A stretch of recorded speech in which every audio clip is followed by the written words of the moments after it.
So I thought it would be interesting to go over how to learn songs by ear, at least in the way that I like to do it.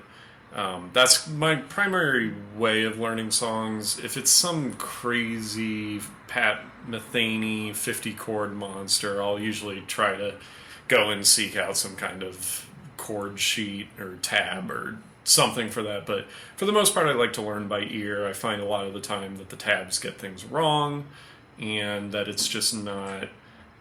It misses nuances that way. So I like to do it by ear as much as possible to really hear what's going on. So I went on to Spotify onto today's top hits. I figured I'd just pick a song that I'd never heard before. There's this Charlie Puth song that features BTS called Left and Right.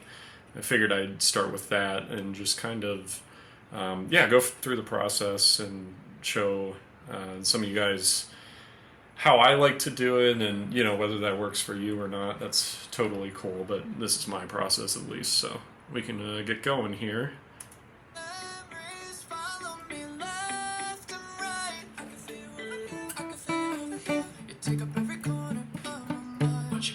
So it's in the key of D major.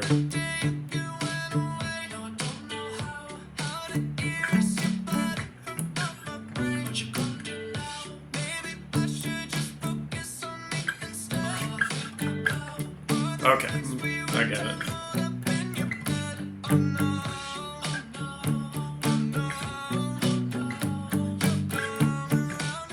So my first step is finding what key the song is in. For most pop music, it's not going to have too many crazy modulations or anything. There was a time when people like Stevie Wonder were on the radio a lot, and Stevie, guys like him, they do like to change keys and use some interesting chord shapes and that sort of thing. For most popular songs, you're going to get 4 to 5 chords throughout the song, and it's mostly going to stay within the same key. So in this case, really all I do when I'm starting out is I just start playing notes and just try to start hearing where they fit in. So if I start the song,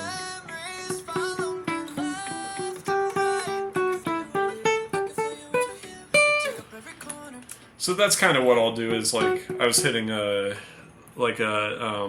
F sharp there, and so I was able to hear how that was matching up with the chords of the song, and that helps just playing scales. Just doing that sort of thing over and over and over again, you start to hear where each of those notes falls into place, and so it makes it pretty easy to play a song out loud for the first time and hear, okay, if I play this note, is it completely out of the key that the song is working with, or can I start to hear the context of that note within the original key of the song? So in this case, I happen to come in on an F sharp, which is the third in D, in D major. It's kind of what gives it that major sound, that happy sound. There's that F sharp. If I had played an F, that'd be like a minor type of sound, a D minor sound. And so that wouldn't sound right with this song. So if I came in, you can immediately hear the clash with the F as it relates to the original key of D here. So by playing that, if I came in and on an F and it clashed like that, or maybe like,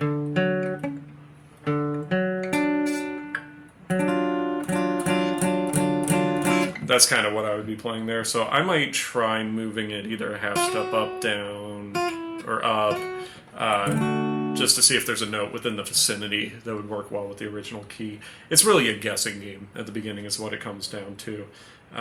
So then once you can figure that out, you can usually walk it back down to the root note. You'll hear when you're on the root note because it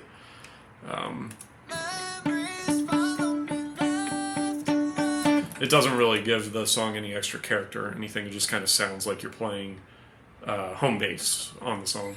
So I'll find the root note, and then sometimes it helps to follow the melody a little bit. A lot of times in in kind of Western pop music type melodies. There are certain notes that they like to go to, kind of leading to them building tension, that sort of thing, because you can hear when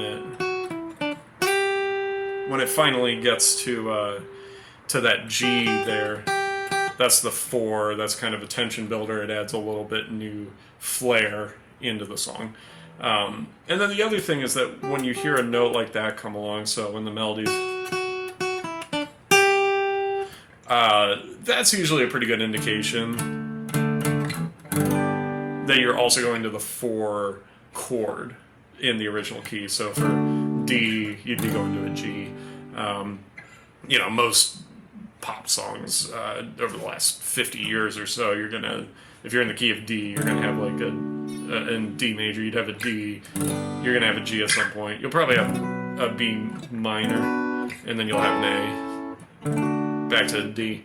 Obviously, that gets harder with, again, something more like Stevie Wonder, maybe in terms of contemporary, maybe something like Silk Sonic, where they're playing around with chords a little more, getting a little crazier. But in this case, it's pretty straightforward. So at this point, I know it's in the key of D, and I'm not hearing any crazy modulations or anything happening. So I'm saying, okay, I can stick with kind of the expected chords that you would hear. And I can hear that they're kind of plugging along here. So if I play it out loud again.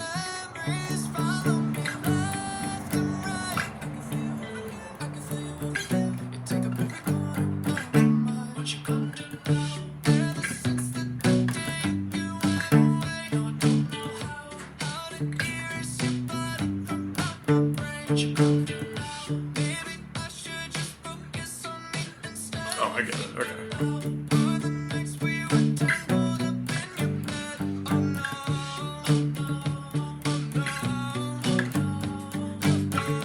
This is a lot harder without headphones on.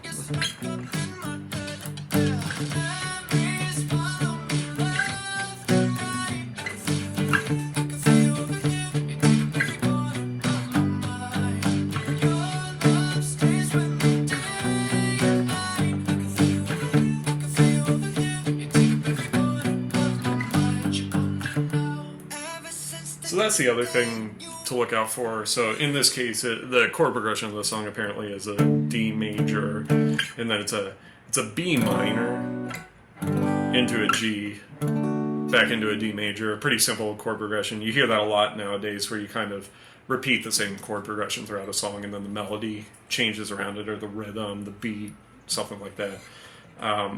So in this case, a lot of the time what I like to listen for is a minor chord. A lot of the times you're going to throw a minor chord in there just to kind of switch things up. All major chords kind of has a almost like a Beatles-y sound, very happy the whole time, which has its own place for sure.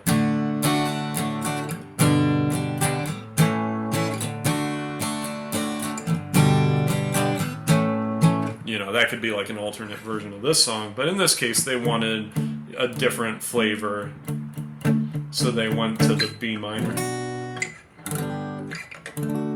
And again, in popular music, if you're going to hit a minor chord within the major scale, and you're not doing any modulations or anything, your best bet is going to be the relative minor of the key you're in. So if you're in D, so many pop songs end up going to the B minor. That's the minor 6. So you would even hear something like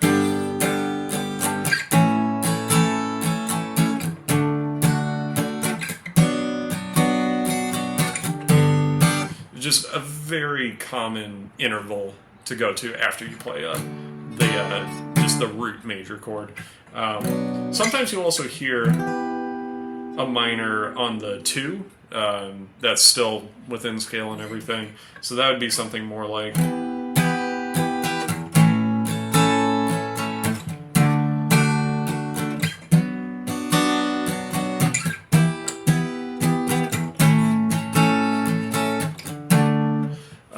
again, fairly common to do that.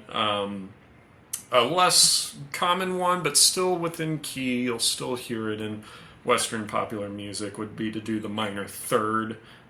So the minor 2 in the key of D is an E minor. The minor 3 in the key of D is an F sharp minor.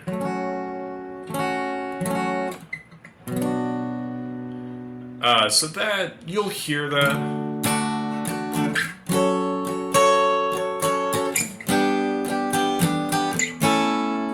Again, you'll hear a chord progression like that in popular music. But when I hear that minor chord, when I hear that sad chord coming out of the song, my first bet is going to be to go down to the relative minor. It's the minor 6 in the major scale. Just so commonly used that you might as well try it. And if that one isn't really working, try doing the minor 2, because so many songs are going to do minor 2, 5 into the root there.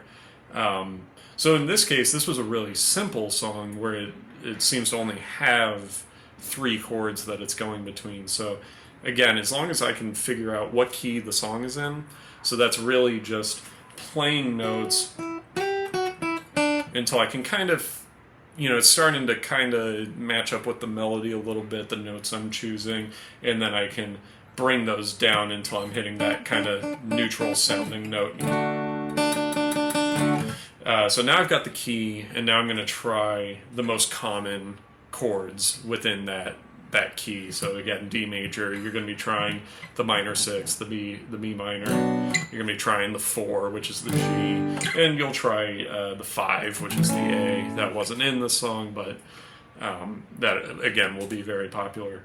And then from there, it's really just trying to match the style that the song is going for. So I've got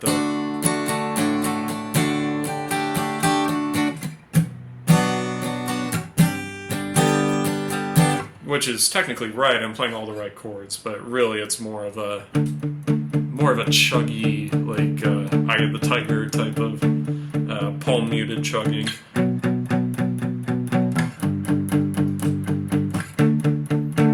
And that's really all there is to it. I mean, obviously, if the song is more complex, you're going to spend more time figuring out some of those chords.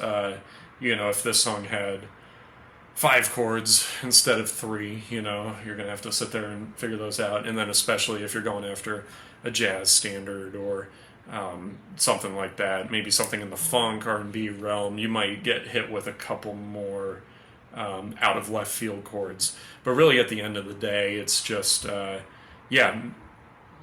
play notes until they start sounding right, and then just start picking out those chords bit by bit. And you can literally just start with, do they sound happy or do they sound sad, major or minor? And then, you're going to hear some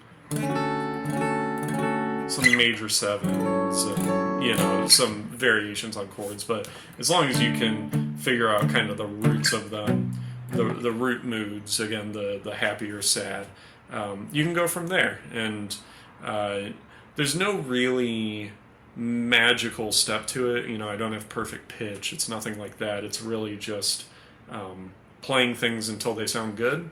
And the more you do that, the more you start to pick up on the songwriting tricks that people commonly use. So that's really the whole process. If anyone has any other tips or a different way of doing things, then definitely let me know.